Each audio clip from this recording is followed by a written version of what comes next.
I'm Sabrina, this is Trailer Talk, and we are here in the parking lot in Sherman Oaks, just off of Ventura Boulevard, just east of Woodman. And this is the first of a series of Trailer Talks from the parking lot, and I'm very excited to have sitting with me at the kitchen table David Ulin. David Ulin is an author, and he is also the Los Angeles Times book critic. So can I give you a tour? Oh yeah. Okay, cool. So this is, well, the tour won't take long, Right. but it's a 1965 BeeLine travel trailer from Elkhart. Beautiful wood. Yeah, it's this beautiful, the birch, you know, the old birch, and I converted this into the, look. Oh, very cool. My God. So when you're on the road, do you sleep in here? Can you? Yeah, actually, here, I'll show you. This, if I'm on my own, this is just great. It pulls out, and it's really, really easy. This comes down. Right. We'll Also use bunk bed. I also have a bunk bed that can sleep too. That's awesome. And then the kitchen table, actually the table Right. turns into the base for the bed. See those little lips there? Cool. So it just sits there, and then the cushions become the bed. That's great. And that's actually really, really comfortable. Right. But like if I've done it where I'm set up for a couple days and we're doing the trailer talks, then I'll just leave that kind of set up and then work back here. But it's very relaxing. I get you either lemonade or water. Lemonade would be. I made some lemonade. Lemonade would be delightful. Okay, I think this is, yes, this is a lemonade.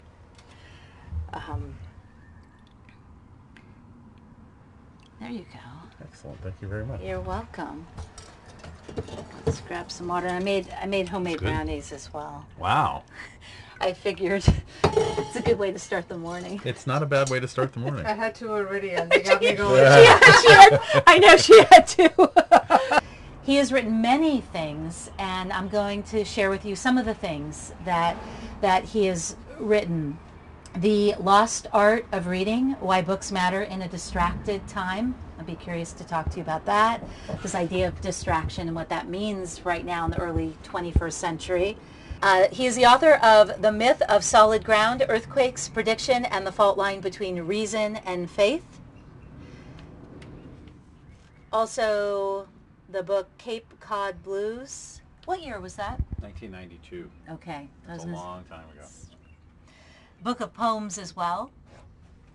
And you are also the editor, David Ulin is also the editor of two anthologies of Southern Californian literature, or Los Angeles literature, but you define it as Southern Californian literature. Yeah, it depends on your definition of Los Angeles, which is, like the city itself, a kind of fluid and amorphous concept, so yeah. And if there's anything else you want to add, David, please do.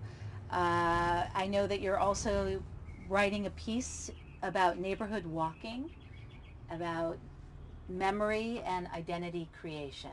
Right. And there's so much that I'd like to talk about. I'm thinking, since we're sitting in a parking lot in the San Fernando Valley of Los Angeles, that maybe we could begin with, you are a New Yorker who has made your home in Southern California now for many years. Right. 21 years. 21 years. 21 years, wow. That's old. That's the age of majority. My tenure in Southern California now can drink. So your emphasis has been so much on really uncovering Los Angeles and Southern California, hasn't it?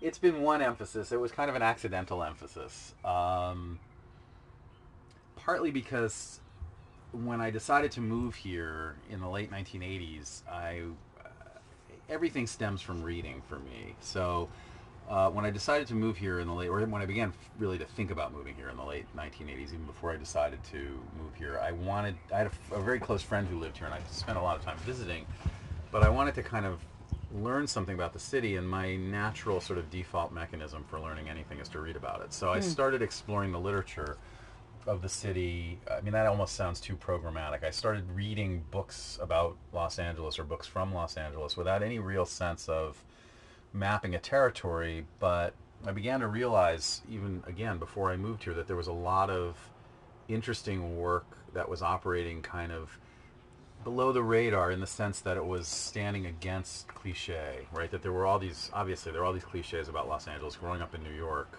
you get filled with them. And what I began to discover was that, I mean, even in some of the obvious subjects, right? I mean, even in, say, Raymond Chandler or Joan Didion, who I had read before I started this project, I was discovering aspects of the city or ways of thinking about the city that were atypical to the stereotypes I was used to. I mean, that seems obvious from this point, but from this point in time. But 20 some years ago, not knowing anything about Los Angeles except for those stereotypes, it was a really eye-opening experience. And that, I think, was again, inadvertently, was sort of the genesis of all of this. Once I moved here, I got interested in. I realized just how kind of out of my depth I was, what a fish out of water I was. And so I really, it was through reading the literature that I started to kind of begin to learn the language of the city. And David, what would you say some of that language is that you've learned about the city of Los Angeles, and also the uncovering that you've done of writers from here, and many writers from here? Well, I mean, I think in the big picture sense of what that language is, I think it's a language of fragmentation. It's a language of what D.J. Waldy calls sacred ordinariness, which is a phrase I came upon in an essay of his. I guess it was published about 10 or 12 years ago, which is to say that Los Angeles is a city that is defined to outsiders, and I think in many ways to insiders or residents, by its myth or its myths. That we have this kind of, I mean, every city has its set of mythic overlays, but in Los Angeles they seem really sort of dominant and both true and false in a certain sense, right? So one of the ones I've been thinking about a lot lately is the myth of sprawl. I mean, the myth of sprawl, it's hard to say that it's a myth because certainly Los Angeles is a city defined in many ways by sprawl, but that's just one dimension. It's also, I think, really profoundly a city of neighborhoods. And the idea, and I think that those two things can coexist, they're not mutually exclusive, but that we tend to think of it so much in terms of its sprawl that we totally overlook or even forget about the notion that it's a city of neighborhoods. And what I have found, particularly with the literature, was that people who were really writing acutely about Los Angeles were writing about it as an actual place, taking the mythic superstructures into account in terms of how they were reading or engaging with the city, but looking below those surfaces to talk about their actual experiences, the real three-dimensional human experience of living here, which was much more interesting, I think. I mean, not as a kind of refutation of the myth, but almost an integration of it into some bigger sensibility. It's an integration of the myth. Wow. One of my favorite things about living in Southern California has been since I moved here is that nobody ever asks where you went to college. Oh. I love that. I grew up in Manhattan. Everybody always asks where you went to college. People put it in their bio, was educated at blah, blah, blah. Here, who cares, right? College is irrelevant, right? Life happens after college. And I love the fact that none of that seems, that doesn't seem to matter in that sense. I mean, that's a sort of, again, it's a very simplistic example, but I think it's a real metaphor in a certain way.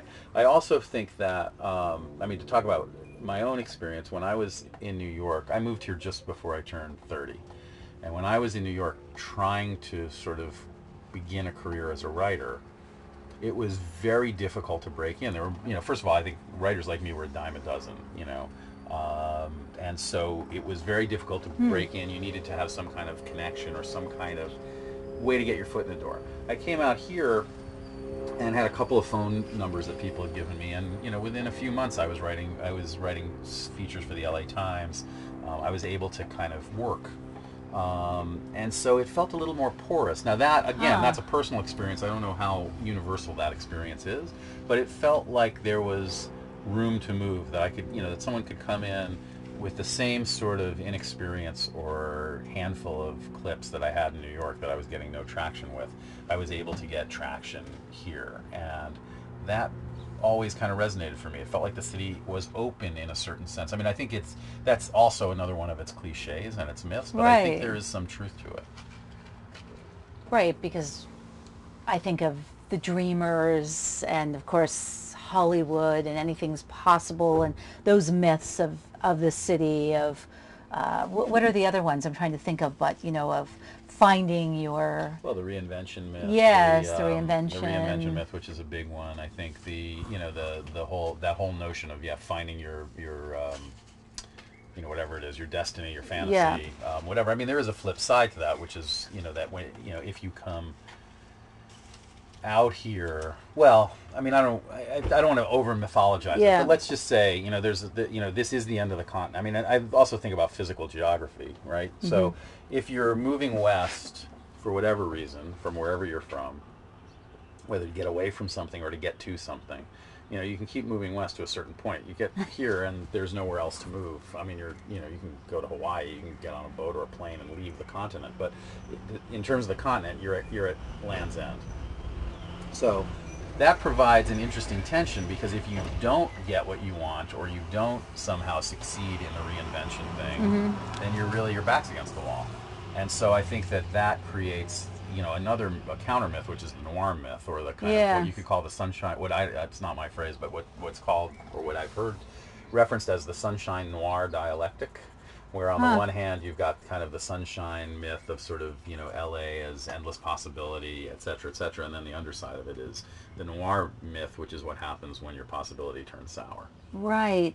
And so this is so interesting. So it's also this location of extremes, isn't it? Because that's the other part of it, and that's the flip side of... Sure. And you see it in the landscape, because you see it in how we interact with the landscape. I mean, the landscape is beautiful and Edenic, and people came here for the sunshine and the oranges and their health and all those kind of things. But the landscape is also severe and brutal and elemental, and can destroy you in various apocalyptic ways at any moment. So, well, and that was one of your books, one of the books you've written about earthquakes in Los Angeles. Yeah. So could we talk a little bit about the earthquake then as a symbol for this? Oh, sure. I mean, the earthquake is a huge symbol. I mean, I was always... Wait, have you been in an earthquake here? Many, yes. Oh, yeah, so have I. Okay. I was always drawn to the destruction, to the destruction. When this was a friend of mine would say, LA is where God takes the apocalypse out on pre-Broadway trials before he actually unleashes it on the world.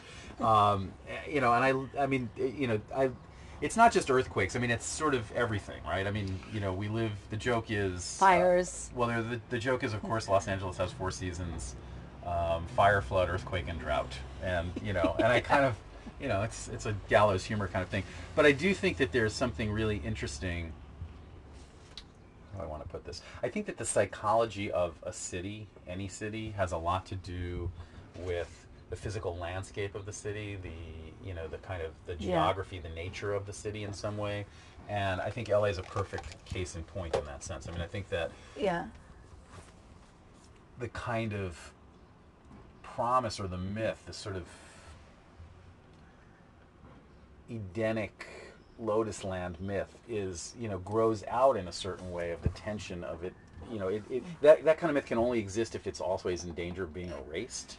And so the fact that there's that thing there is really interesting. I also think that this whole notion of, everyone, the cliche of LA being a place without history, partly because it's a city built largely on a population of outsiders, although that's changing, I think, now, because so many people are here and have been here for long enough and have been raising families here. I mean, they're generations of people. But the cliche of LA as a city of outsiders is not an untrue cliche in a certain sense.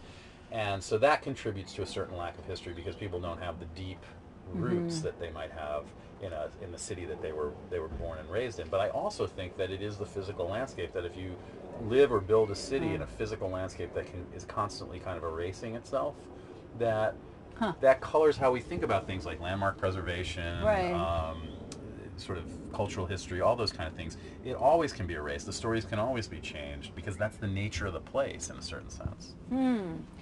It's such a fascinating city to me because of all of the contradictions and the layers, and as you described, the fragmentation, and then bringing us back to the writing and yourself as an author, and also as somebody who has done great research about the literature coming out of Southern California.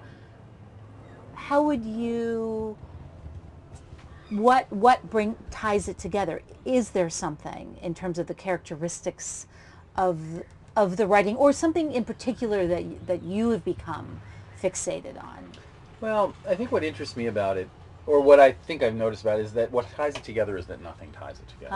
And I think that that's also true of the city, that there's not a through line, there's not a kind of overarching narrative. There are a series of, or kind of an infinite series of overlapping smaller narratives, but there isn't a kind of Los Angeles story.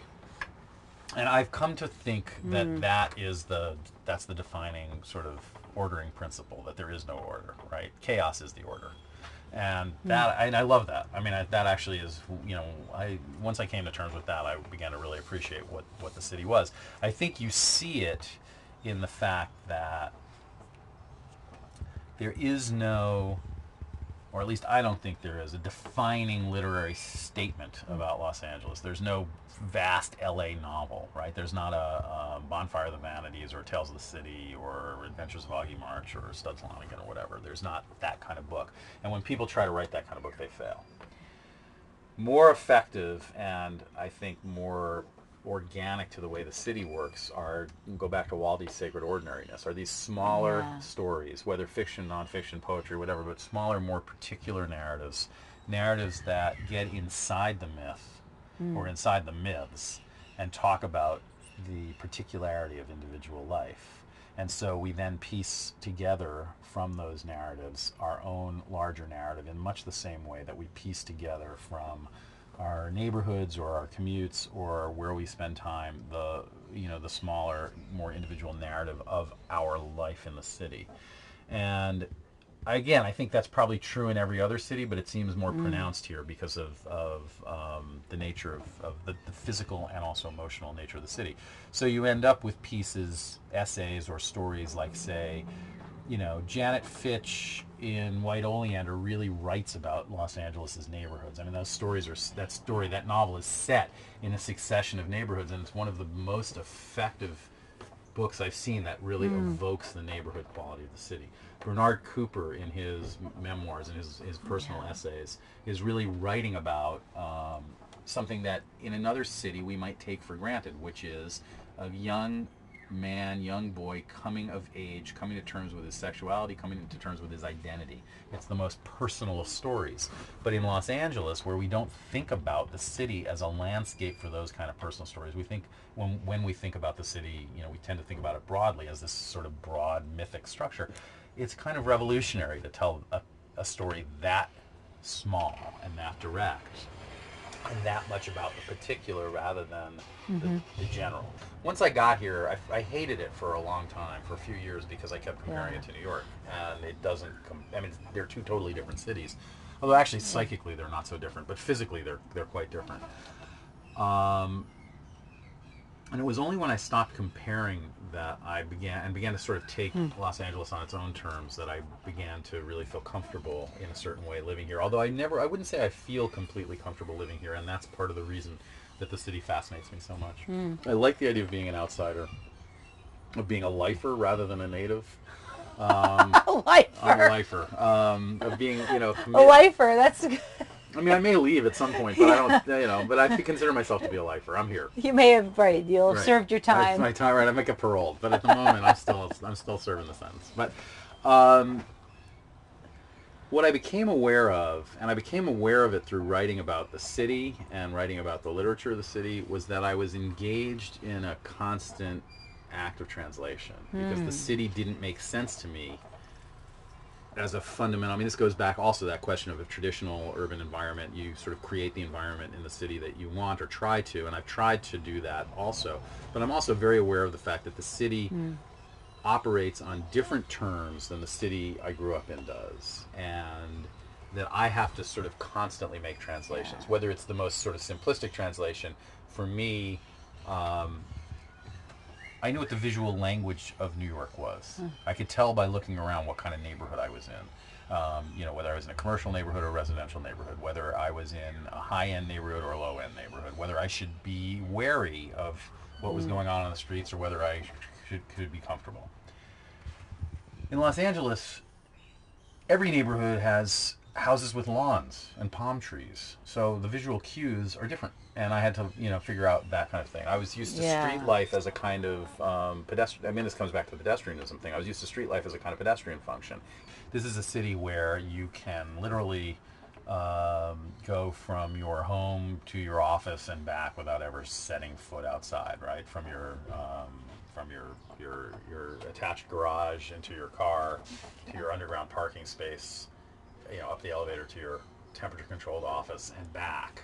Right, and just look at people like this. Right, on freeways that pass above neighborhoods rather than through them. So you're not actually engaging in the city. You're sort of passing above the city or passing around the city. And the only reason that the streets exist is that at that point is as a conduit to get you from one place to the other. You're never actually out in the street.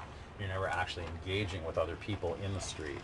And so that creates a kind, I mean everyone, it's people for whom that's a possibility often operate that way. So it's a natural, natural is a strange word to use in this context, but it is a natural way for interaction with the city in the way that the city is built. Mm-hmm. But it does create a disassociation. It creates a kind of sense of our passage through the city as individual rather than collective. And it, I think, disconnects us from a kind of collective or public sense of what the city means.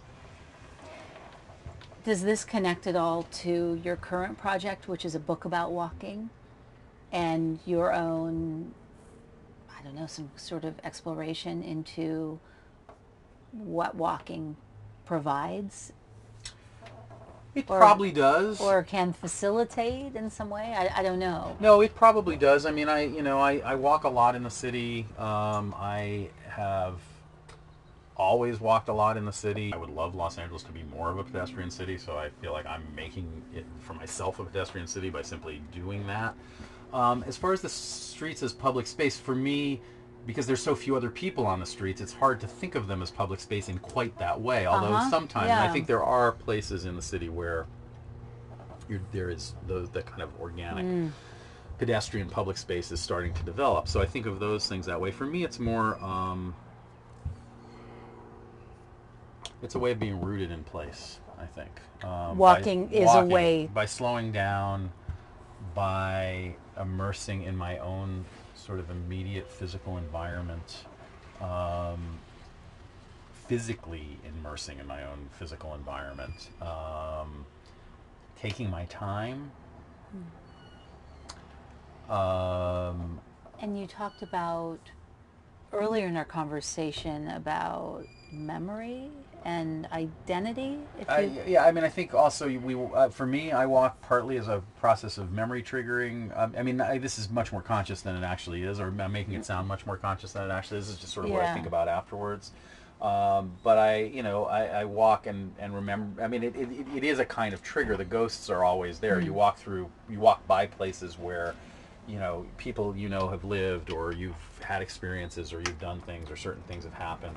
You walk by places that remind you of other places, that bring back other things, that open the city up to other cities.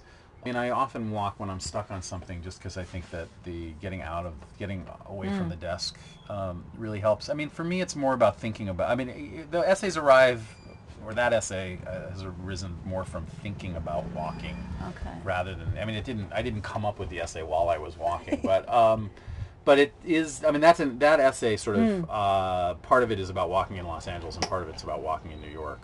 And walking in your neighborhoods in Los Angeles and New York? My neighborhood in Los Angeles and an old neighborhood of mine in New York. And there's an interesting, or I hope there's an interesting confluence between those two things. But they sort of speak to each other. And that too, I think, the experience of walking, for me at least, as someone who has lived in a bunch of different cities and identified with a few different cities, what interests me too, and this is the personal rooting part of it, is the way that space collapses in a certain sense. So a walk in Los Angeles can be reminiscent of a walk in Los Angeles, but it can also be reminiscent of a walk in New York or San Francisco or something like that, because it's being filtered through my own sort of personal refraction mechanism. It's as if time itself then begins to shift and conflate. Yeah. Exactly. That's when it gets really interesting. Yeah. Yeah. So you're time traveling. In a certain weird way. Yeah, communing with the ghosts. Yes, Right, yes. right, Wow. right. Thank you so much for talking about that. Walking is a huge subject. It's a really. huge subject. It's a huge subject, but it will only In be a a small. way. It will only be a small book. You say that now. David, thank you so much for joining the kitchen table and for talking about all of these incredible things. Is there anything else you want to share? No, I think I think we've covered. This has been great. I've really enjoyed it. Thanks so much for having me. I was delighted to sit at the kitchen table and talk. You're welcome. I'm speaking with David Ulin, who is an author and also the book critic for the Los Angeles Times. Thank you again. My pleasure. Thank you.